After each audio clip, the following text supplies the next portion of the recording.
Pakistani media के मुताबिक अब तक की इतलात के मुताबिक कोई 77 के करीब ड्रोन हैं जो कि इंडिया की तरफ से पाकिस्तान के अंदर भेजे गए हैं और इनको मार गिराया गया। इंडिया के अंदर पाकिस्तान की रिटेलिएशन के बाद या पाकिस्तान के हमले के बाद फ़ौज का मोराल बहुत ज़्यादा डाउन है और इनका नुकसान बहुत ज़्यादा हुआ है, जिसका बदला लेने के लिए अब वो अपने पायलट्स को या फिर अपने तैयारों को भेजने की बजाय इन ड्रोन्स का सहारा ले रहे हैं, क्योंकि इनको पता है कि अगर वो अपने किसी फ़ौजी को भेजेंगे या फिर किसी पायलट को भेजेंगे तो वो वहाँ पर कैप्चर हो जाएगा, पकड़ा जाएगा और इसके लिए अलग से मुसीबत पड़ जाएगी। आप अंदाज़ा करें कि 77 ड्रोन्स को गिराया जा चुका है और इसके अलावा कई ड्रोन्स की आमद का सिलसिला अभी भी जारी है।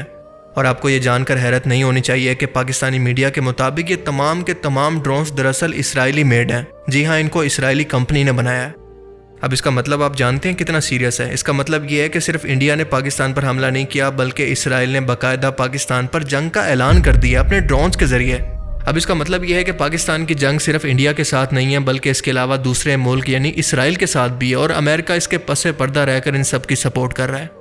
आप सबको अच्छी तरह से याद होगा कि अपनी लास्ट वीडियोस के अंदर मैंने बार बार आपको ये बताया था कि ईरान को डराने के बाद, धमकाने के बाद, इस पर हमला करने के बाद पाकिस्तान की अगली बारी है। इसराइल का अगला टारगेट पाकिस्तान होगा और इसको अचीव करने के लिए वो इंडिया का सहारा लेगा। इन दोनों की आपस के अंदर जंग करवाकर पाकिस्तान को इतना कमज़ोर कर देगा कि ये आपस के अंदर खाना जंगी की वजह से टूट जाए। और आप देख रहे हैं कि बलूचिस्तान के अंदर फोर्सेस पर बार बार BLA हमला भी कर रही है। अब ये तमाम वाक़यात कोई इत्तफाक नहीं है, बल्कि इनको टाइमलाइन की सूरत समझने की कोशिश करें। अब ज़रा इस बात को समझने की कोशिश करें कि इसराइल पाकिस्तान पर डायरेक्ट हमला इसलिए नहीं कर सकता कि दुनिया का ये वाहिद इस्लामी मुल्क है जिसके पास न्यूक्लियर हथियार मौजूद हैं और इसके पास इतनी रेंज भी है कि ये इसराइल पर न्यूक्लियर हमला कर सके। अब इसने इंडिया की मदद से प्रॉक्सी वॉर लड़ने की सोची है कि इंडिया को हथियार सप्लाई करके उसके कंधे पर बंदूक चलाकर दोनों को तबाह करना चाहता है, क्योंकि हमने देखा कि ईरान अभी तक न्यूक्लियर पावर बना ही नहीं है, तो इस पर इतनी पाबंदियां लगा दी हैं, इसको इतनी धमकियां दी जा रही हैं अमेरिका की तरफ से कि अगर तुमने अपना न्यूक्लियर प्रोग्राम बंद ना किया तो हम तुम्हारा भी गजा वाला हाल करेंगे। तो आप जरा सोचें कि पाकिस्तान के अंदर तो न्यूक्लियर हथियार मौजूद हैं, तो वो उस मुस्लिम मुल्क को कैसे जिंदा छोड़ सकता है कि जो उनके सर्वाइवल के लिए हर वक्त खतरा बना रहे। और इंशाल्लाह इसराइल अपने इस मकसद के अंदर कभी भी कामयाब नहीं हो पाएगा। अब इस जंग से अमेरिका को क्या फ़ायदा होगा, ज़रा ये समझें कि सबसे पहले तो अपना असला, अपने फाइटर जेट और दूसरी आर्टरी या फिर लड़ने का सामान ये दोनों मुल्कों को बेचेगा, जो कि हम जानते हैं कि सिर्फ 100 या हज़ारों डॉलर की नहीं होती, बल्कि ये बहुत ही महंगे होते हैं और ये अमेरिका की बहुत ही बड़ी इंडस्ट्री है। भाई साहब की मजबूरी है कि दुनिया के अंदर कोई ना कोई जंग हमेशा चलती रहे। और दूसरा काम वो क्या करेगा कि इन दोनों पर नज़र रखेगा कि ये न्यूक्लियर हथियारों तक या फिर न्यूक्लियर जंग तक ना पहुँच जाएँ, क्योंकि अगर ऐसा होता है तो इसका तमाम प्लान फेल हो सकता है। क्योंकि अमेरिका और इसराइल का दूसरा मकसद ये है कि गजा के हालात से पूरी दुनिया के मुसलमानों की तवज्जो हटाई जाए। और क्या आप जानते हैं कि इस वक्त गजा के अंदर हालात ये हैं कि वहाँ के लोगों को पिछले 3 महीने से कोई खाने का सामान या फिर एड तक नहीं पहुंची और ये लोग इतना मजबूर हो चुके हैं कि छोटे छोटे बच्चे और माएँ भूख की वजह से कछुओं को पका पका कर खाने पर मजबूर हैं। पर इंटरनेशनल मीडिया पर यह चीज़ डिस्कस ही नहीं हो रही।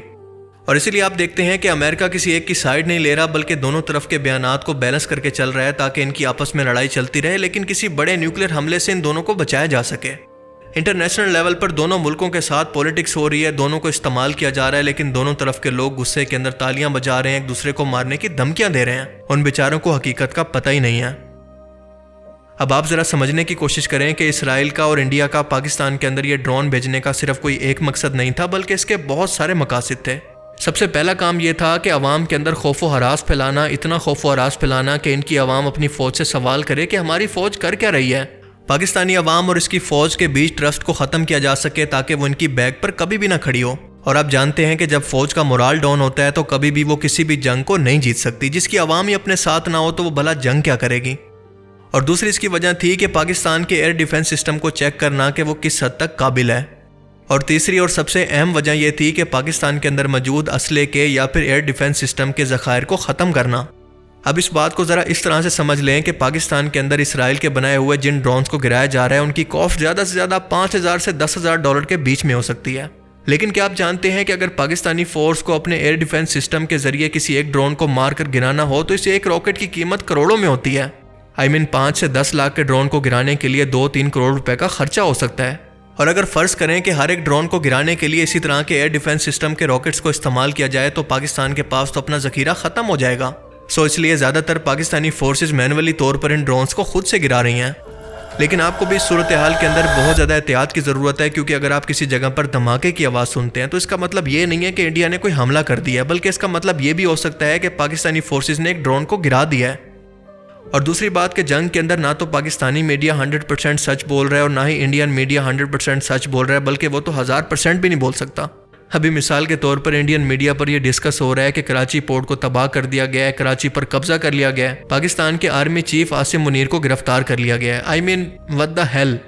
सो इसलिए कोशिश करें कि किसी भी खबर पर उस वक्त तक यकीन ना करें जब तक कि उसको इंटरनेशनल मीडिया कंफर्म ना कर दे। अंदर जो है ये सारा चल रहा था, इसके अंदर बेसिकली वो क्या कहते हैं जी, कराची की बंदरगाह के ऊपर जो है वो हमला हो गया और 10 से ज्यादा धमाके वहां पे हुए। उसके बाद ये जनाब एक ये TV9 का एक क्लिप है, इसके अंदर जनाब इन्होंने कहा जी कि कोयटा के ऊपर जो है वो बलोच जो वहां पे BLA के जो दहशतगर्द हैं उन्होंने हमला कर दिया और कराची के नेवल बेस के ऊपर भी हमला हो चुका है और सियालकोट कोटली जो है वहां पे जो है उसे भी बिल्कुल नीज तो नाबूद कर दिया गया है और इस्लामाबाद की बड़ी एक अहम स्ट्रेटेजिक लोकेशन के ऊपर इस वक्त हमला जारी है कि जी प्राइम मिनिस्टर हाउस जो है उसके करीब बहुत जोरदार का धमाका हुआ है वहां पे। शरीफ लोकेशन नॉट नोन, शहबाज शरीफ कितने गया है साहब किसी को पता नहीं लग रहा है। अब ये टाइम्स नाउ की एक खबर है और ये उसका लिंक है, उसमें जी भारतीय फौज पाकिस्तान के अंदर घुस गई, ये जी उन्होंने बॉर्डर भी क्रॉस कर लिया और पाकिस्तान के अंदर भी घुस गई है। उसके बाद मेजर गौरव आर्या ने कहा कि बस अब नेवी जाए और कराची पोर्ट को आग लगा दे, ब्रह्मोस फायर करो और पूरे कराची को फूंक डालो।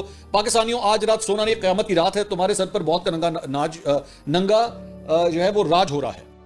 पाकिस्तानी और इंडियन मीडिया इस खबर को लेकर एक पेज पर नहीं आते कि क्या वाकई राफेल तैयारे को इंडिया या फिर पाकिस्तान के अंदर कहीं पर गिराया गया है। लेकिन अभी राफेल बनाने वाली कंपनी के नुमाइंदे ने खुद ये कंफर्म किया है कि कम से कम एक राफेल तैयारा इंडिया के अंदर गिरकर तबाह हुआ है और बाकियों की इन्वेस्टिगेशन अभी की जा रही है। हम दोनों मुल्कों को यह समझना चाहिए कि इस जंग का मास्टरमाइंड कोई और है, हम दोनों किसी और की जंग लड़ रहे हैं। ये वो मास्टरमाइंड है जिसने दुनिया के बाकी तमाम मुल्कों को तबाह कर अपनी आलमी हुकूमत पूरी दुनिया पर कायम करने का वादा कर रखा है। अभी तक गज़वा हिंद का टाइम तो नहीं आया, लेकिन तमाम हालात उसी की तरफ इशारा कर रहे हैं कि इमाम मेहदी अलैहिस्सलाम की आमद के तमाम हालात पैदा होते जा रहे हैं कि उस वक़्त पूरी दुनिया के अंदर जंग के हालात होंगे, हर तरफ बस तबाही होगी और ख़ास तौर पर मुसलमान मुल्कों को चुन चुन कर तबाह किया जा रहा होगा। और अब इसका हरगिज़ ये मतलब नहीं है कि मुसलमान सिर्फ गज़वा हिंद के इंतज़ार के अंदर और इमाम मेहदी के इंतज़ार के अंदर हाथ पर हाथ रखकर बैठे रहें, बल्कि वो टाइम आने से पहले हमें जितना हो सके दुश्मन को उसी की ज़बान में जवाब देना है।